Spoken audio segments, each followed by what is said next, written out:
TCU is headed back to Omaha. We will discuss that and another maybe under the radar player. We'll talk about our X factors for TCU football, but our main focus today, TCU baseball. They're headed back to the College World Series. They sweep Indiana State. That's coming at you right now on Locked On Horned Frogs. You are Locked On Horned Frogs, your daily podcast on the TCU Horned Frogs, part of the Locked On Podcast Network, your team every day.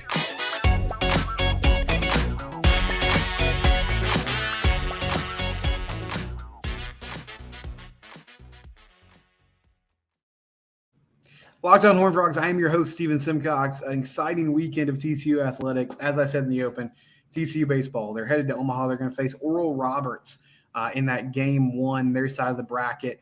Oral Roberts, and then on the other side, the matchup will be Florida and Virginia. So we'll get into that next. We'll talk about the sweep of Indiana State. Please subscribe to our YouTube channel. You can also find us wherever it is you get your podcast, and it's audio variety. And hard to know where to start because there's so much to talk about with this baseball team, the turnaround that they've had. If you followed this show all year, you know how improbable this seemed a few months ago. And first off, I'll just say, incredible atmosphere at Lupton this weekend. 8,800 fans on day one. I can't remember exactly where it ended up on day two on Saturday, but that Saturday night game shattered the attendance record again. Heard it was the biggest attended college baseball game on a college campus in the state of Texas, which is a really cool stat. It was nice to see that atmosphere. The outfield berm was packed. Fantastic way to end the season at Lupton, of course, with advancing to the College World Series. And this team, it's been a roller coaster of a season. And, you know, to start conference play, they dropped series against Oklahoma. That was frustrating. Dropped a game 3 where the bullpen kind of blew it against Texas Tech. Same deal. That Friday night game, just an inexcusable loss. Again, bullpen ran into some trouble. I think they were up 16-10. You know, they had a bigger lead at one point, but you remember it was just a tough loss, ended up losing 2 out of 3 in Lubbock to Texas Tech. But then they sort of turned things around. They beat Oklahoma State in a series at home, and at the time they were 7-5 in conference play, and they were in the middle of what was a jumbled up Big 12 conference, but it felt like, okay, maybe this is the start of something great. And then they followed that up with getting swept by West Virginia and Morgantown, dropping 2 of 3 to Texas. And at that point, they were 7-10 in conference play and 23-20 on the season. And it looks pretty bleak. But they get a midweek win over Dallas Baptist. Carson Bowen hit a big grand slam. They bounce back. You know, they get a series win over Cal State Fullerton in a non-conference series. Sweep Baylor, take 2 out of 3 from Kansas State. Get in the Big 12 tournament, win the Big 12 tournament, sweep through the Fayetteville Regional, and then take care of Indiana State. They are 19-2 in their last 21. Just an incredible run by Kirk Saarloos and this team. And as I was sort of thinking about, you know, what the season has been, I will say this, something that sort of popped into my mind as I was kind of reflecting back on the run itself. The constant this year, and sort of an interesting twist, the most consistent players on the team this year have been newcomers, either freshmen or transfers. You look at Cole Klecker, who started the year as a bullpen guy, eventually gets thrust in the rotation kind of early in the season and never looked back and ended up throwing a great game against Indiana State against game 1, 7 shutout innings, held that Sycamores offense down, allowed the team on a night where they didn't have their best offensive effort to win the baseball game. You know, the freshman in the lineup, like Carson Bowen at catcher, who's been great at the plate and had that great pickoff play, that back pick to second base when Ben Abel was kind of struggling with his command to get out of the 7th inning in that game. Anthony Silva, who's been just outstanding at shortstop and consistent all year. The transfers, Cole Fontenhill, the JUCO guy from MCC, who hit a bomb in yesterday's game and has just been great all season long. Trey Richardson, the transfer from Baylor, who had, of course, that incredible weekend against Arkansas and company in Fayetteville and has just been consistent all year. And, yes, Braden Taylor's been super consistent. I think Braden, especially from a power standpoint, has been great all season long. Sort of went through a slump from a hitting perspective at different points, but has now turned into, you know, your best and most well-rounded player on both sides of the field. However, I do feel like as much as we criticized Kirk Saarloos at times, and there were some questionable in-game management decisions, for the future of this program, the biggest source of optimism, besides the fact that they're going to the College World Series in year 2, which is really exciting, is that he's hit on all these recruiting wins. The freshman class that came in this year has made an immediate impact. The guys he went and got in the portal made an immediate impact. But the thing that stood out to me about Friday and Saturday for this TCU team was I think it was the cleanest baseball they've played all year. Now, the offense struggled at times. That Indiana State team was good. They play good defense. They pitch well. They don't have an overpowering offense, but they'll move the line on you. They'll get some singles here and there. They'll work walks. They'll get free passes. They find ways to score. And in game one, Cole Klecker was outstanding. 7 shutout innings. Austin Davis hits a solo home run. Cole Fontenelle hits a solo home run. Austin Davis, another one of those transfers that's made a big impact this year, coming over from West Virginia. Eventually kind of settles into that 9 hole at the bottom of the lineup and has shown some pop there. He's been fantastic. 2-run home run by Cole Fontenelle to give him a 3-0 lead. And then the game just sort of slowed down to a crawl. And it was 3-0 for a long time. Luke Savage comes in and closes it out. They win game 1. In game 2, against a really good pitcher for Indiana State, who was the Missouri Valley Conference Pitcher of the Year, Connor Finlong. They go in there, and it's a slog to start the game. Struggle a little bit. They go down 2-0. But then Sam Stoutenborough settles in. He guts it out through 5 1/3, keeps TCU in the ball game. And then finally, Braden Taylor works a walk. Cole Fontenelle gets a double. And the line starts moving, and they end up scoring 4 runs in that inning. Fontenelle hits another bomb later in the game, and Ben Abelt comes in. Not his sharpest night, but he gets some plays from the defense. He makes some big pitches when he has to. And Garrett Wright comes in and closes it out, and they win 6-4. It was great team baseball. It was great fundamental baseball. They executed situationally in some hitting spots where they haven't done that well all season long. They got some big hits and big moments. It wasn't the offensive barrage that you saw against Arkansas. And they swept through the Big 12 tournament. They go 3-0 in the Fayetteville Regional, and they sweep Indiana State. And this team is 9-0 so far in postseason play, which is incredible. And now they get to go play in Omaha. And I mentioned earlier, Oral Roberts, they took down Oregon, won a best 2 out of 3. Really good series. Game 2, Oral Roberts was down in the 9th inning. They rally and win that game on a walk-off double. Come back tonight in Game 3 and get a victory on the road in Eugene.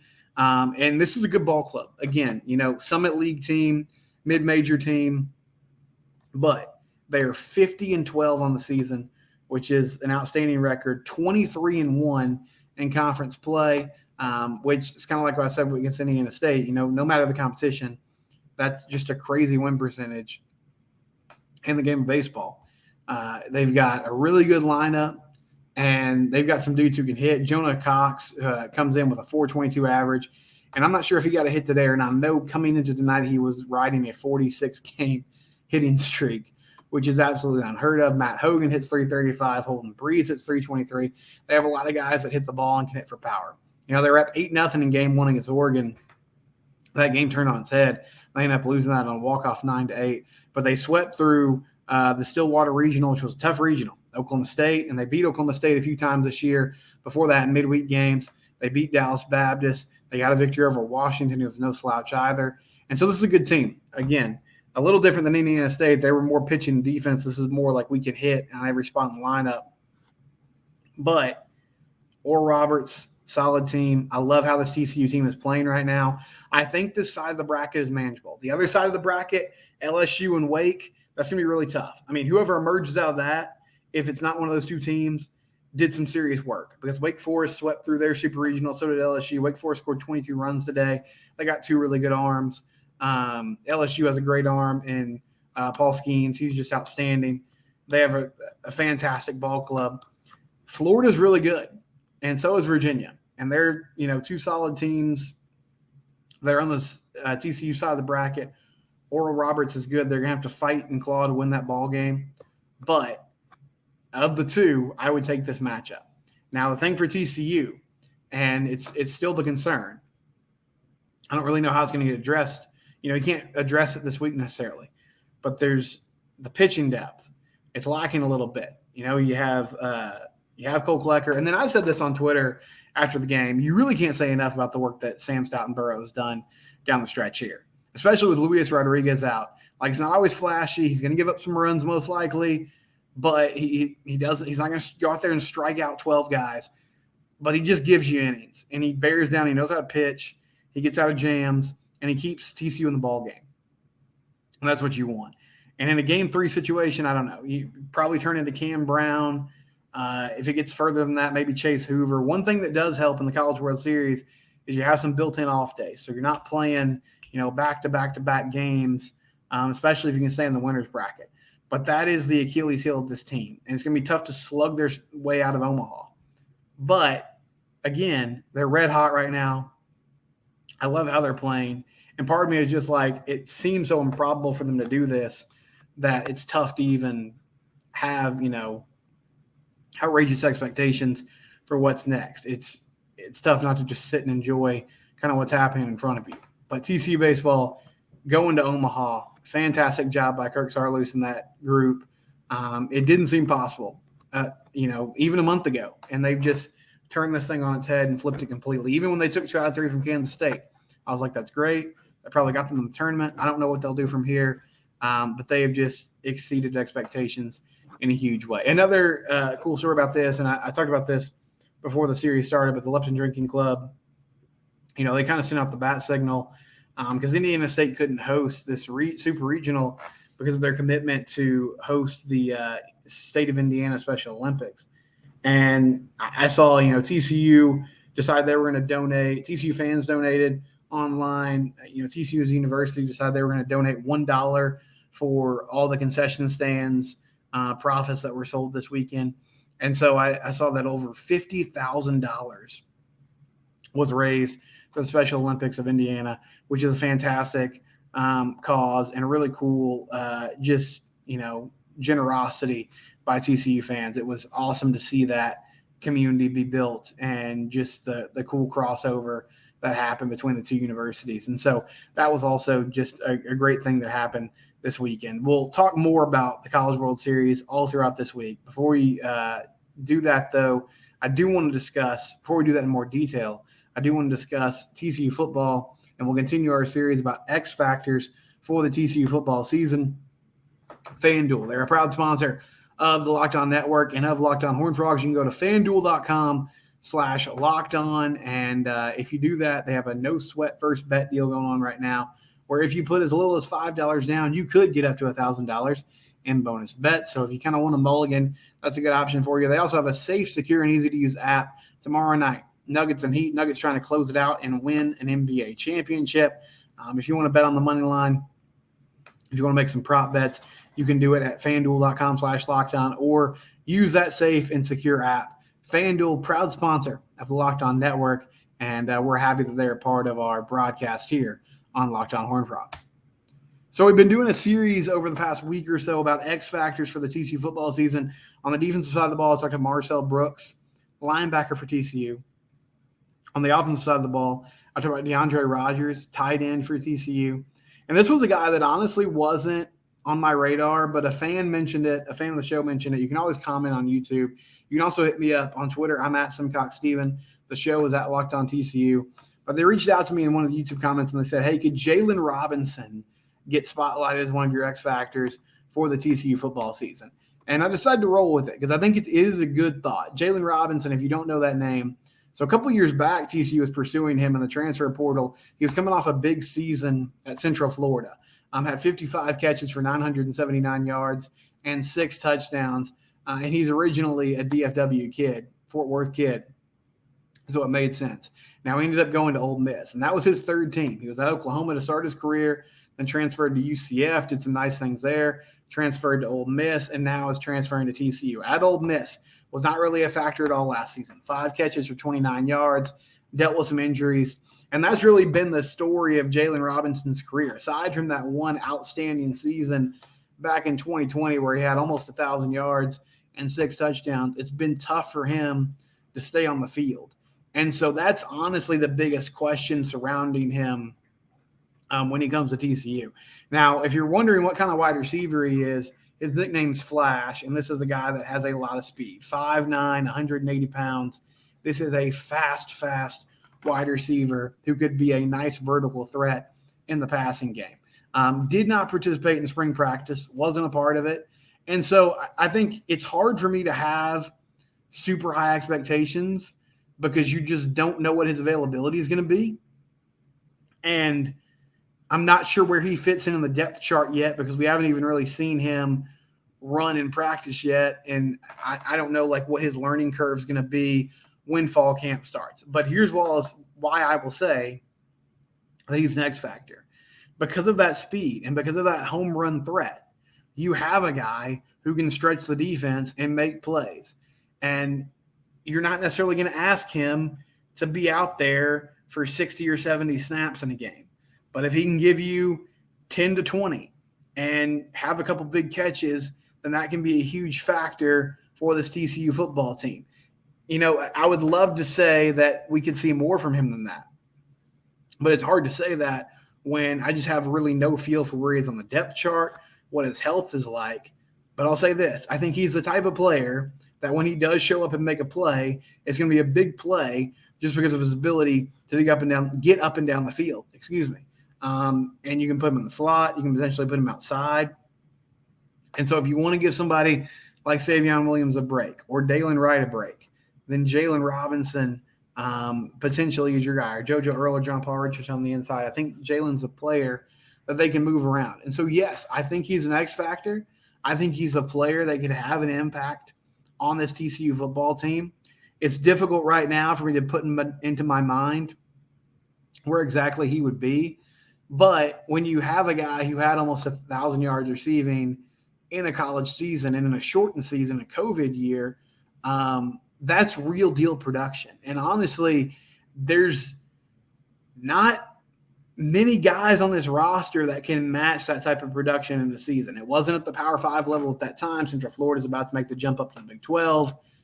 But, I mean, Savion Williams had a good season last year, wasn't asked to be a number one player. JoJo Earl has a ton of potential. John Paul Richardson was a huge factor in Oklahoma State's passing game last season. Dalen Wright's a guy that has shown flashes but hasn't put up those types of numbers. And so, yes, I think it's a good thought. I think it's a good thing to have in your mind. Can Jalen Robinson make an impact? Can he be a guy that maybe you're not looking for him to set the table every week, but could he be a home run threat off the bench? Yes, I feel like all those things are true. It's also difficult to sort of know where he falls in the pecking order with everything going on. And so we'll see how that plays out. But Jalen Robinson, he's your third X factor for the TCU football team. There's a lot of talent on this team at wide receiver. It's a crowded wide receiver room, but it's a room that is banking on a lot of potential and not a lot of proven commodities. And so it's going to be intriguing to see sort of how that all comes into play and comes into focus as the year begins. When we come back, could TCU make a change with their pitching staff going into this College World Series run? We'll discuss that next on Locked On Horned Frogs. So final thing for you, I've been kicking around today, like how is TCU going to approach this? And what would make the most sense is to let Cole Klecker start game one against Oral Roberts because, I mean, I don't think TCU really has a true ace this year. He pitched like an ace against Indiana State, and I would love to see him continue that as this postseason run continues to go deeper and deeper. And he has been your most consistent arm all year. However, I wonder, this is a huge risk, and I don't think Kirk Saarloos will do this, but it's just something that I had in my mind. Could they have the thought, can we sneak in a start by Sam Stoutenborough here in game one and potentially save Klecker for a game two against the winner of Florida and Virginia? And I know that sounds kind of arrogant. It sounds cocky. This is not a TCU team that has played at this level all year long. And so to a certain extent, you're playing with fire by thinking that way. But in my mind, I'm wondering, like, how can you sort of manipulate this to get the most out of your pitching depth? You have Klecker, and you don't have a stable of bullpen arms. You have some situational guys, but as the year's gone on, it's pretty clear what Kirk likes to do. He's going to pair Luke Savage with one of those guys, most likely early in the weekend or early in a tournament. So Luke Savage is probably going to be the first arm out of the bullpen if and when Cole Klecker exits the game in game one. if they decide to go that route.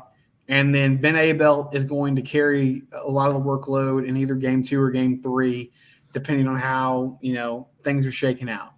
And so whether that's Sam Stoutenburg on the mound, whether that's Cam Brown on the mound, they're really just looking for as many innings as possible, hopefully with the lead in hand, with that starter on the mound, and then you pass it over to your big-time arm in Ben Abelt. So it's something I'm watching this week.